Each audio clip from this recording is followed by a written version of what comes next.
Greater Hyderabad పై BRS దృష్టి సారించింది. తమ ఎమ్మెల్యేలు పార్టీ మారుతున్నారని జోరుగా ప్రచారం జరుగుతోంది. ఓ మాజీ మంత్రితో కాంగ్రెస్ పెద్దలు సంప్రదింపులు జరిపినట్టు లీక్స్ వచ్చాయి. వదంతులు రావడంతో గులాబీ దళపతి అప్రమత్తమయ్యారు. ఫిరాయింపులకు అడ్డుకట్ట వేసే ప్రయత్నం చేస్తోంది బీఆర్ఎస్ అధిష్టానం. బల్దియాపై పట్టు సడలకుండా పక్కా ప్రణాళికలు రచిస్తోంది. పార్టీ మారిన 10 మంది ఎమ్మెల్యేలపై అనర్హత వేటు తప్పదనే ధీమాలో ఉన్నారు గులాబీ లీడర్లు.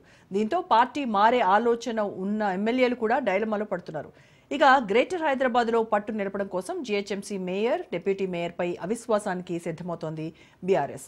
అందుకు సంబంధించి రూట్ మ్యాప్ కూడా రెడీ చేస్తున్నట్టు తెలంగాణ భవన్ వర్గాలు చెబుతున్నాయి. తాజా సమాచారం మా ప్రతినిధి సైదులు లైవ్లో అందిస్తారు. సైదులు, గ్రేటర్ హైదరాబాద్లో గులాబీ ఎమ్మెల్యేలు పార్టీ మారుతున్నారు అనేటువంటి చర్చ జోరుగా సాగుతోంది. అయితే ఇప్పటికే పార్టీ మారినటువంటి ఎమ్మెల్యేలపై అనర్హత వేటు ఇంకా దానిపైన ఎటువంటి క్లారిటీ రానటువంటి సందర్భంలో ఇప్పుడు మళ్ళీ కొత్తగా పార్టీ మారుతున్నటువంటి ఎమ్మెల్యేలు డైలమాలో ఉన్నటువంటి పరిస్థితి. సో దీనిపైన బీఆర్ఎస్ కూడా చాలా అంటే ఒక వ్యూహాన్ని సిద్ధం చేసుకొని, ఒక రూట్ మ్యాప్ సిద్ధం చేసుకొని వాళ్ళందరినీ అంటే పట్టు జారకుండా చూసేటువంటి ప్రయత్నాలు ఏమైనా చేస్తూ ఉన్నారా? వాళ్ళతో సంప్రదింపులు జరుపుతున్నారా? అలాగే గ్రేటర్లో పట్టు సాధించేందుకు అటు మేయర్ అలాగే డిప్యూటీ మేయర్పై అవిశ్వాసానికి కూడా సిద్ధమవుతున్నట్టుగా తెలుస్తోంది. పూర్తి డీటెయిల్స్ ఏంటి? ఎస్ రోజా, వాస్తవంగా మొదటి నుంచి కూడా బీఆర్ఎస్ పార్టీ ఓడినప్పటి నుంచి కూడా అంటే ప్రతిపక్షంలో ఉన్నప్పటి నుంచి కూడా బీఆర్ఎస్ పార్టీ ఎమ్మెల్యేలందరూ కూడా దాదాపుగా అంటే విలీనమే అవుతారని, అంటే బీఆర్ఎస్ ఎల్పీ కాంగ్రెస్ పార్టీలో విలీనమే అవుతుందని చెప్పేసి స్పెక్యులేషన్స్ మొదటి నుంచి కూడా వస్తున్నాయి. కానీ ఒక 10 మంది మాత్రమే, అంటే బీఆర్ఎస్ నుంచి గెలిచినటువంటి 10 మంది బీఆర్ఎస్ ఎమ్మెల్యేలు మాత్రమే అధికార కాంగ్రెస్ గూటికి వెళ్ళారు. ఇక ఈ మధ్యకాలంలో చూసాం 2-3 రోజుల నుంచి కూడా మరోసారి బీఆర్ఎస్ ఎల్పీ విలీనం అవుతుంది కాంగ్రెస్ పార్టీలో అని చెప్పేసి కూడా ఆ స్పెక్యులేషన్స్ వస్తున్న నేపథ్యంలో కొద్దిసేపటి క్రితమే తెలంగాణ భవన్లో కూడా కొద్దిసేపటి క్రితం మాజీ మంత్రి తలసాని శ్రీనివాస్ యాదవ్ కూడా మీడియా సమావేశం నిర్వహించారు. ఆయన మీడియా అడిగిన ప్రశ్నలు కూడా ఆయన చాలా క్లారిటీ ఇచ్చారు. ఎట్టి పరిస్థితుల్లో కూడా ఇలాంటి స్పెక్యులేషన్స్ ఎవరైతే చేస్తున్నారో అది వాళ్ళ విజ్ఞతకే వదిలేస్తున్నాం తప్ప బీఆర్ఎస్ పార్టీ ఎమ్మెల్యేలు 10 మంది కూడా పోయిన తర్వాత బాధపడుతున్నారు. తిరిగి మళ్ళా మా పార్టీలోకి అంటే కాంగ్రెస్కి వెళ్ళారు, మళ్ళీ తిరిగి మళ్ళీ బీఆర్ఎస్ పార్టీలోకి వచ్చేందుకు ఆసక్తి కనబరుస్తున్నారు. కాకపోతే వారిని చేర్చుకునే ప్రసక్తి లేదని చెప్పేసి కూడా మా బాస్ గులాబీ బాస్ కేసీఆర్ చాలా స్పష్టంగా చెప్పారని చెప్పేసి దానిలో భాగంగా ఎట్టి పరిస్థితుల్లో కూడా తిరిగి మళ్ళీ మా సొంత గుట్టుకు వస్తామన్నా కూడా చేర్చుకోమని చెప్పేసి కూడా చాలా క్లారిటీతో ఉన్నాము అని చెప్పేసి కూడా ఆయన చెప్తున్నారు. కానీ బీఆర్ఎస్ ఎల్పీని కాంగ్రెస్ పార్టీలో విలీనం చేయడం వల్ల అంటే 16 మంది బీఆర్ఎస్ పార్టీ ఎమ్మెల్యేలు కాంగ్రెస్ పార్టీలో విలీనమైన తర్వాత గ్రేటర్ హైదరాబాద్ చెందినటువంటి ఒక మాజీ మంత్రికి ఇవంటే అంతకుముందు మాజీ మంత్రి, సో ఇప్పుడు విలీనమైన తర్వాత ప్రస్తుతం మళ్ళీ కాంగ్రెస్ పార్టీ నుంచి ఆయనకి మంత్రి పదవి వస్తుంది. దానిలో భాగంగానే ఇప్పటికే కాంగ్రేస్ పార్టీతో సంప్రదింపులు కూడా చేశారు. మరో 2-3 రోజుల్లో ఢిల్లీకి కూడా వెళ్తారు. ఇదంతా అందుకే కొంత లేట్ అవుతుంది మంత్రివర్గ విస్తరణ.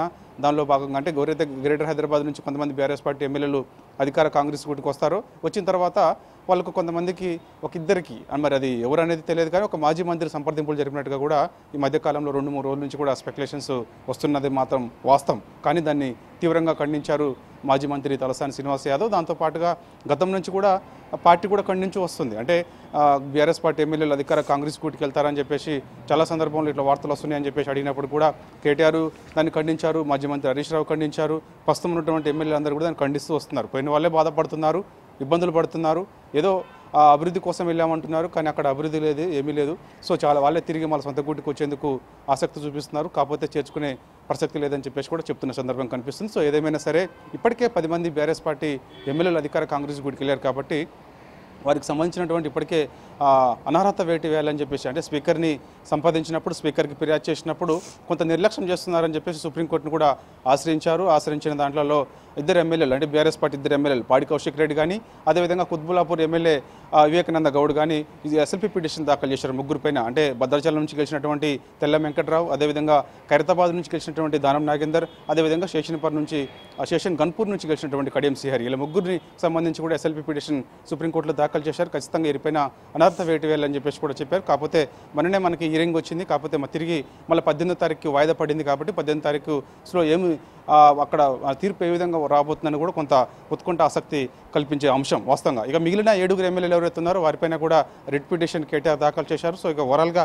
ఈ 10 మంది ఎమ్మెల్యేలకు సంబంధించి ఇప్పటికే సుప్రీంకోర్టులో బీఆర్ఎస్ పార్టీ వారిపైన ఖచ్చితంగా అనర్హత వేటు పడేంత వరకు కూడా వదిలిపెట్టే ప్రసక్తి లేదని చెప్పేసి పోరాటం చేస్తుంది కాబట్టి సో ఖచ్చితంగా ఇప్పటికే వారిపైనే వారే కొంత అయోమయంలో ఉన్నారు. అసలు వాళ్ళకి సంబంధించి ఒకవేళ అనర్హత వేటు పడితే వాళ్ళు ఎటు వెళ్తారో కూడా దిక్కుచోసం దిశలో ఉన్నారు. తిరిగి మళ్ళీ మా పార్టీ ఎమ్మెల్యేలు ఎందుకు కాంగ్రెస్ వైపు వెళ్తారని చెప్పేసి కూడా బీఆర్ఎస్ పార్టీ చెప్తూ వస్తుంది. సో ఏదేమైనా సరే గ్రేటర్ హైదరాబాద్లో మాత్రం బీఆర్ఎస్ పార్టీకి చాలా మంచి అంటే గతంలో గ్రేటర్ హైదరాబాద్ పరిధిలో ఎక్కువ మంది బీఆర్ఎస్ పార్టీ ఎమ్మెల్యేలు కలిసారు. చాలా పట్టున్నది హైదరాబాద్లో వాళ్ళకి వాస్తవంగా చెప్పాలంటే. అంటే ఓన్లీ ఖమ్మం, ఉమ్మడి ఖమ్మం, అదేవిధంగా ఉమ్మడి నల్గొండ, ఉమ్మడి మహబూబ్నగర్లో మాత్రమే బీఆర్ఎస్ పార్టీకి చాలా పెద్ద దెబ్బ తగిలింది. సో ఇక మిగిలిన అంతా కూడా బాగానే ఉంది. గ్రేటర్ హైదరాబాద్లో పార్టీ బలంగా ఉంది కాబట్టి సో పట్టు సాధించేందుకు మాత్రం మరోసారి అవసరమైతే మేయర్ పైన అంటే ముఖ్యంగా మేయర్ బీఆర్ఎస్ పార్టీని గెలిచారు. కాకపోతే ఆమె కాంగ్రెస్ పార్టీ అధికారంలోకి వచ్చిన తర్వాత ఆమె అధికార కాంగ్రెస్ గుడికి వెళ్ళారు. ఆమె తర్వాత డిప్యూటీ మేయర్ కూడా అధికార కాంగ్రెస్ గుడికి వెళ్ళారు. సో ఇక ఖచ్చితంగా రానున్న అవసరమైతే ఈ మధ్యకాలంలో చూసే మనకి అవిశ్వాసం పెడతామని చెప్పేసి కూడా ప్రకటన చేశారు. కానీ కొంత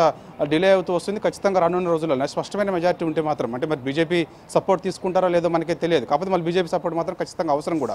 ఏది మేయర్ పైన అవిశ్వాసం తీర్మానం పెట్టాలంటే బీజేపీ సపోర్ట్ కంపల్సరీ కావాల్సిందే.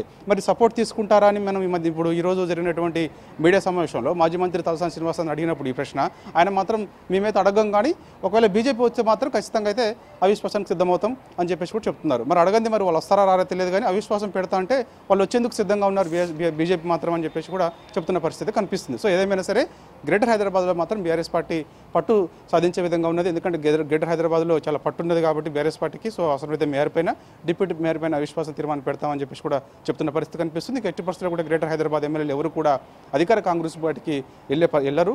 రానున్న రోజులలో కూడా ఖచ్చితంగా బీఆర్ఎస్ పార్టీ అధికారంలోకి వస్తుంది. ఇప్పటికే గ్రేటర్ హైదరాబాద్లో చాలా సమస్యలు ఉన్నాయి, వాటిపైన పోరాటం చేస్తాము. సో ఇప్పటికే కేసీఆర్ కూడా సిద్ధమయ్యారు, ప్రజాక్షేత్రంలోకి రాబోతున్నారు. చూసాం మనం ఈ నెల 19వ తారీఖు తెలంగాణ భవన్లో ఆయన పార్టీ కార్యవర్గ సమావేశంలో పాల్గొంటున్నారు. పార్టీ బలోపేతం, పార్టీ సభ్యత్వం, కాంగ్రెస్ పార్టీ ఇచ్చినటువంటి హామీలు వీటన్నిటిపైన ఎలా మనం పోరాటం చేయాలి ఏంటనే దానిపైన ఒక దిశానిర్దేశం మాకు చేయబోతున్నారు కాబట్టి సో ఖచ్చితంగా ఒకవైపు ఫిబ్రవరి 19వ తారీఖు పార్టీ కార్యవర్గ సమావేశం కేసీఆర్తో ఉండబోతుంది.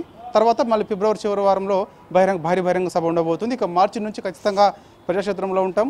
ఇటు ప్రజాక్షేత్రంలో ఇటు అసెంబ్లీ వేదికగా ఖచ్చితంగా కాంగ్రెస్ పార్టీని నిలదీస్తామని చెప్పేసి కూడా చెప్తున్న నేపథ్యం కనిపిస్తుంది. కాబట్టి సో ఎట్టి పరిస్థితుల్లో కూడా బీఆర్ఎస్ పార్టీ ఎమ్మెల్యేలు అధికార కాంగ్రెస్ గుడికి ఈ టైంలో వెళ్ళినా కూడా వెళ్ళిన వారి పరిస్థితి ఎలా ఉందో తెలుసు. వెళ్ళిన వారిపైన ఖచ్చితంగా అనర్హత వేటు వేసే విధంగా సుప్రీంకోర్టులో పోరాటం చేస్తున్నామని చెప్పేసి కూడా బీఆర్ఎస్ పార్టీ చెప్తుంది. కాబట్టి సో ఇక అది జరగదు, అది ఓన్లీ కొందరు కావాలనే ఈ స్పెక్యులేషన్స్ చేస్తున్నారని చెప్పేసి కూడా ప్రధానంగా బీఆర్ఎస్ పార్టీ ఆరోపిస్తుంది. రోజా. రైట్ సైదులు.